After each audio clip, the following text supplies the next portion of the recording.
خیلیاتون دایرکتمو سوراخ کردید که این آهنگ رو فارسیش کنم. خب بریم که بشنویمش.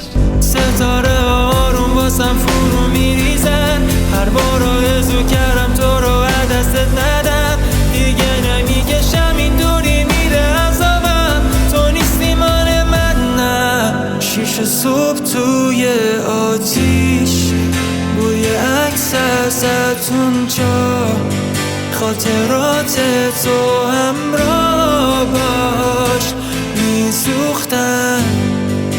شیشه صبح توی